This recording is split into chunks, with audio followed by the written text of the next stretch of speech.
કેમ છો બાળ દોસ્તો?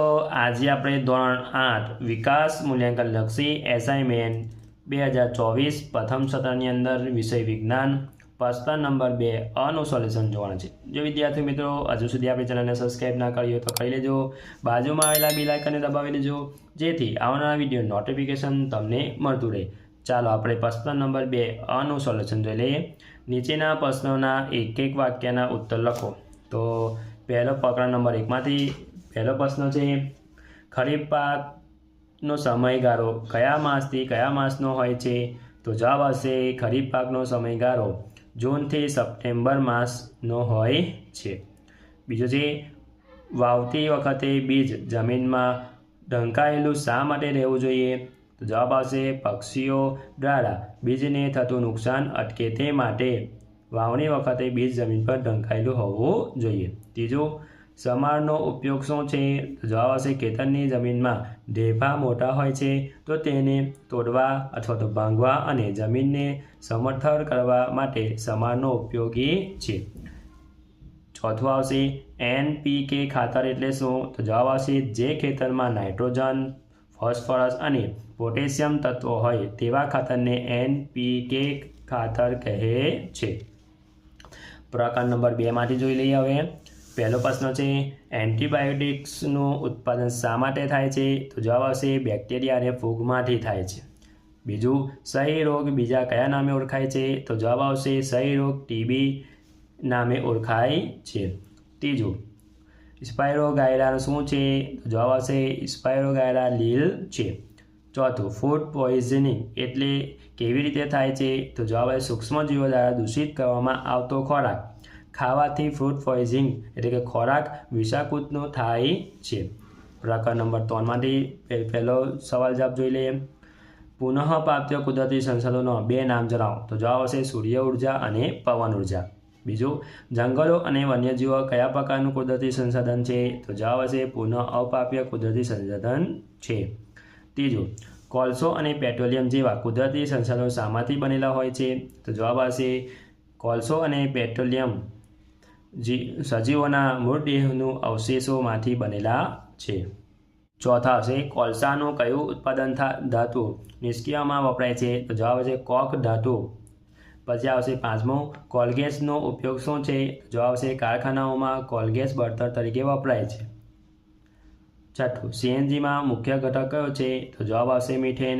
સાતમું, LPGનું પૂરું નામ શું છે? જવાબ લિક્વિફાઇડ પેટ્રોલિયમ ગેસ। પ્રકરણ નંબર 4 પરથી પહેલો પ્રશ્ન, પદાર્થના દહન માટે કયો વાયુ જરૂરી છે? તો જવાબ આવશે ઓક્સિજન વાયુ જરૂરી છે। બીજું, બળતણનું કેલરી મૂલ્ય દર્શાવવા માટેનો એકમ જણાવો। તો કિલોગ્રામ અથવા તો કેજી પ્રતિ કેજી અથવા તો કેજી પ્રતિ કેજી કેપિટલમાં। પછી આવશે ત્રીજું, બાયોગેસનું કેલરી મૂલ્ય શું છે? તો બાયોગેસનું કેલરી મૂલ્ય 35,000 થી 40,000 કેલરી જૂલ છે। પછી આવશે ચોથું, મીણબત્તીની જ્યોતમાં મધ્ય વિસ્તારનો રંગ કેવો હોય છે? તો જવાબ આવશે પીળો રંગ। પાંચમું, પેટ્રોલ જેવા જ્વલનશીલ પદાર્થથી લાગેલી આગ બુઝાવવા શાનો ઉપયોગ થાય છે? તો જવાબ આવશે કાર્બન ડાયોક્સાઇડ એટલે કે CO2 વાયુનો ઉપયોગ થાય છે। છઠ્ઠું, સુરક્ષિત એટલે કે સલામત દિવાસળી માઠા ટોપકામાં કયા રાસાયણિક લગાવેલો હોય છે? તો કાચનો પાવડર અથવા તો લાલ ફોસ્ફરસ લગાવેલો હોય છે। સાતમું, જ્વલનશીલ પદાર્થ કોને કહે છે? તો જે પદાર્થનું જ્વલન બિંદુ નીચું હોય અને જ્યોત વડે સરળતાથી આગ પકડી લેતો હોય તો તે પદાર્થને જ્વલનશીલ પદાર્થ કહે છે। પ્રકરણ નંબર 5 પહેલો પ્રશ્ન, વન્યજીવ અભયારણ્યમાં શાના પર સંપૂર્ણ પ્રતિબંધ છે? તો જવાબ આવશે પ્રાણીઓને પકડવા પર તેમજ શિકાર પર સંપૂર્ણ પ્રતિબંધ છે। બીજો પ્રશ્ન, પંચમઢી જીવાવરણ આરક્ષિત વિસ્તાર આવેલા 2 વન્ય પ્રાણીઓ અભયારણ્યના નામ જણાવો। પહેલો આવશે બોરી અભયારણ્ય અને બીજો આવશે પંચમઢી અભયારણ્ય। ત્રીજો, પંચમઢી જીવાવરણ આરક્ષિત વિસ્તાર કયા રાજ્યથી ઓળખે છે? તો જવાબ આવશે મધ્યપ્રદેશ। ચોથું, નાશ પામ્યા જાતિઓ કોને કહે છે? કે જવાબ જે જાતિના સજીવો સંખ્યા એક નિર્ધારિત સીમાથી ઓછી થઈ હોય અને લુપ્ત થઈ શકે તેવી નાશ પામ્યા જાતિઓ કહે છે। પાંચમો, કુદરતી વન નાબૂદીનું કારણ કયા છે? તો જંગલમાં દાવાનળ એટલે કે કુદરતી આગ અને ભયંકર દુષ્કાળ કુદરતી વન નાબૂદીના કારણો છે. છઠ્ઠું, જીવાવરણ આરક્ષિત વિસ્તાર એટલે શું? જવાબ આવશે જીવાવરણ આરક્ષિત વિસ્તાર એટલે વન્યજીવો અને જે વિસ્તારમાં આદિવાસીઓના પ્રારંભિક જીવ નિર્વાહ માટે વિશાળ સુરક્ષિત વિસ્તાર. સાતમું, સ્ટેટ ડેટા બુક એટલે શું? તે કે નાશ પામી જાતિની નોંધ રાખતું એક પુસ્તક. પ્રકરણ નંબર 6 માંથી યુગ્મજનોનું નિર્માણ કેવી રીતે થાય છે? તો જવાબ યુગ્મજનોનું નિર્માણ નરજન્યુ અને માદાજન્યુ વજનકોષોના જોડાણથી થાય છે. બીજો, દેડકાના ઈંડાઓ એકબીજા સાથે શાનાથી જોડાયેલા હોય છે? તો જેલીય પદાર્થ દેડકાના ઈંડાઓથી એક સાથે જોડાયેલા રાખે છે તથા તેનું સંરક્ષણ પણ થાય છે. ત્રીજું, મુરગીના ફલિત ઈંડામાંથી બચ્ચું બનવા માટે કેટલો સમય લાગે છે? તો જવાબ આવશે 3 અઠવાડિયા જેટલો સમય લાગે છે. ચોથું, અન્નવાહિનીનું બીજું નામ શું છે? તો બીજું નામ છે ફેલોપિયન નલિકા છે. પાંચમું, કયા પ્રાણીનો અંડકોષ સૌથી મોટો હોય છે? તો જવાબ આવશે શાહમૃગનો અંડકોષ સૌથી મોટો હોય છે. છઠ્ઠું, દ્વિભાજકથી પ્રજનન કરતા 2 સજીવોના નામ આપો. જવાબ આવશે અમીબા અને પેરામીશિયમ. સાતમું, કલિંગા સર્જનથી પ્રજનન કરતા 2 સજીવોના નામ આપો. હાઇડ્રા અને ઈસ્ટ. ચાલો પ્રશ્ન નંબર 2 બનું સોલ્યુશન જોઈ લઈએ. પ્રકરણ નંબર 1 અને 2નો તફાવત છે કુદરતી ખાતર અને કૃત્રિમ ખાતર. તો પહેલો આવશે વનસ્પતિ અને પ્રાણીઓના અવશેષ વિઘટનથી બને છે. ત્યારે આ બાજુ આવશે કારખાનામાં રાસાયણિક પ્રક્રિયા બનાવવામાં આવે છે. તો બીજો પોઈન્ટ છે તેના ઉપયોગથી જમીનનું ભૌતિક બંધારણ સુધરે છે. તો કૃત્રિમ ખાતરની અંદર તેના ઉપયોગથી લાંબા ગાળે જમીનનું ભૌતિક બંધારણ બગડે છે. તેની અસર જમીનમાં લાંબા સમય સુધી રહે છે. આ બધું ત્રીજો પોઈન્ટ આવશે તેની અસર જમીનના લાંબા સમય સુધી રહેતી નથી. ઉદાહરણ તરીકે છાણિયું ખાતર, વર્મી કોમ્પોસ્ટ, ઉદાહરણ તરીકે NPK. બીજો તફાવત છે ટપક પદ્ધતિ અને ફુવારા પદ્ધતિ. તો પહેલો પોઈન્ટ જોઈએ, આ પદ્ધતિ વડે સિંચાઈ કરવાથી પાણીનો વ્યય ઓછો થાય છે.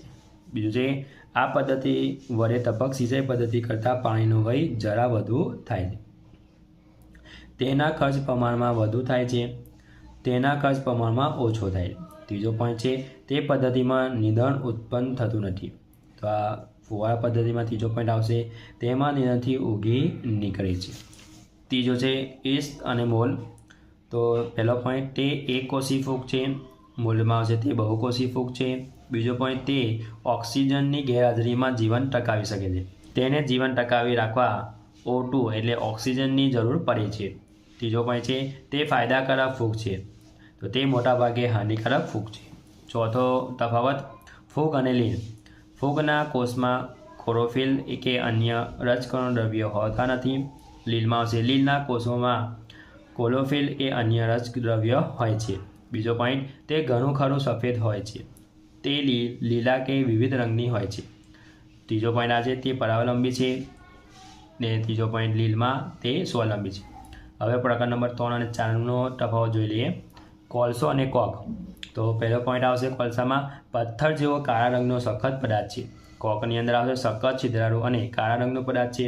બીજો પોઈન્ટ મૂર્ત વનસ્પતિના કવાટથી લાંબો વર્ષ અંતરે બનેલ છે. ત્યારે કોકમાં આવશે બીજો પોઈન્ટ કોલસા પર પ્રક્રિયા કરી મેળવવામાં આવે છે. હવે બીજો તફાવત LPG અને CNG. તો પહેલો પોઈન્ટ છે LPGમાં પેટ્રોલિયમ વાયુ ઊંચા દબાણે પ્રવાહી સ્વરૂપમાં રૂપાંતર LPG કહેવાય છે. ત્યારે CNGની અંદર આવશે કુદરતી વાયુ ઊંચા દબાણે રૂપાંતર સ્વરૂપે CNG તરીકે ઓળખાય છે. બીજો પોઈન્ટ છે તે વાહનોમાં બળતણ તરીકે તથા રાંધવા માટે બળતણ તરીકે વપરાય છે. જ્યારે CNG તે બસ, કાર, રિક્ષા જેવા વાહનોમાં બળતણ તરીકે ઉપયોગ થાય છે યાની કે વપરાય છે. નંબર 5 અને 6 તફાવત જોઈ લે. પહેલો છે વન્ય પ્રાણીઓ અભયારણ્ય અને જીવાવરણ આરક્ષણ વિસ્તાર. તો પહેલો પોઈન્ટ આવશે વન્ય પ્રાણીઓ તેમાંથી કુદરતી નિવાસ સુરક્ષિત અને સંરક્ષણ રાખવા માટે વિસ્તાર એ વન્ય પ્રાણીનું અભયારણ્ય કહે છે. તે જે ક્ષેત્રની જૈવ વિવિધતા અને સંસ્કૃતિ જાળવી રાખવા સહાય વિસ્તારને જીવાવરણ આરક્ષિત વિસ્તાર કહે છે. બીજો પોઈન્ટ છે તેમાં પ્રાણીને પકડવા કે તેમનો શિકાર પર પ્રતિબંધ હોય છે. તો આમાં બીજો પોઈન્ટ આવશે તેમાં અન્ય ઘણા અભયારણ્યો અને રાષ્ટ્રીય ઉદ્યાન સમાવેલા હોય છે. હવે બીજો તફાવત છે પ્રાણી સંગ્રહાલય અને પ્રાણી અભયારણ્ય. તો પહેલો પોઈન્ટ આ છે તેમાં પ્રાણીઓના બંધન વ્યવસ્થામાં રાખવામાં આવે છે, ત્યારે તેમાં પ્રાણીનું મુક્ત રીતે છૂટા હોય છે અભયારણ્યમાં પોઈન્ટમાં આવશે. બીજો પોઈન્ટ છે તેમાં કુદરતી વનવાસી સમક્ષ કૃત્રિમ વસવાટ પૂરો પાડવામાં આવે છે, જ્યારે પાણી અભયારણ્યમાં બીજો પોઈન્ટ આવશે તે કુદરતી વસવાટ છે. ત્રીજો આવશે નાશ પામ્ય જાતિઓ અને લુપ્ત જાતિઓ. તો પહેલો પોઈન્ટ આવશે નિર્ધારિત સંખ્યાની ઓછી સંખ્યા ધરાવતી જાતને નાશ પ્રાપ્ત જાતિઓ કહે છે, જ્યારે પૃથ્વી પર અસ્તિત્વ ગુમાવી ચૂકેલા જાતિને લુપ્ત જાતિ કહે છે. દાખલા તરીકે ઉદાહરણ આવશે વાઘ, સિંહ, હાથી, જંગલી ભેંસ, સાબર નાશ પામ જાતિઓ છે. બીજો આવશે લુપ્ત થયેલી જાતિમાં ઉદાહરણ ડાયનોસોર લુપ્ત જાતિ છે. હવે ચોથો તફાવત વનસ્પતિ સૃષ્ટિ અને પાણી સૃષ્ટિ. પૃથ્વી પરની હરિયાળી વનસ્પતિ સૃષ્ટિના કારણે છે, જ્યારે પાણી સૃષ્ટિના મોટાભાગના પ્રાણીઓ ખોરાક માટે વનસ્પતિ પર સીધા આધાર રાખે છે. તો બીજો પોઈન્ટ છે સાલ, શાક, આંબો, જાંબુ વગેરે વનસ્પતિ સૃષ્ટિ છે. ચિકારા, ચિત્તલની લડાઈ, દીપડો વગેરે પાણી સૃષ્ટિ છે. પાંચમો તફાવત અલિંગ પ્રજનન અને લિંગ પ્રજનન. એક જ સજીવનો ભાગ લે છે, ત્યારે લિંગ પ્રજનનમાં તફાવત છે પહેલો નર અને માદા એમ બે સજીવો ભાગ લે છે. તેમાં પ્રજનન કોષો બનતા નથી, તો નર અને માદા પ્રાણીઓ શરીરના પ્રજનન કોષો બને છે. તો વિદ્યાર્થી મિત્રો, આ મારો વિડીયો ગમ્યો હોય તો લાઈક કરજો, તમારા ફ્રેન્ડ સાથે અચૂકથી શેર કરજો. હજુ સુધી આપણી ચેનલને સબસ્ક્રાઈબ ના કરી હોય તો કરી લેજો, બાજુમાં આવેલા બેલ આઇકનને દબાવી લેજો, જેથી આવનારા વિડીયો નોટિફિકેશન તમને મળતું રહે. Thank you.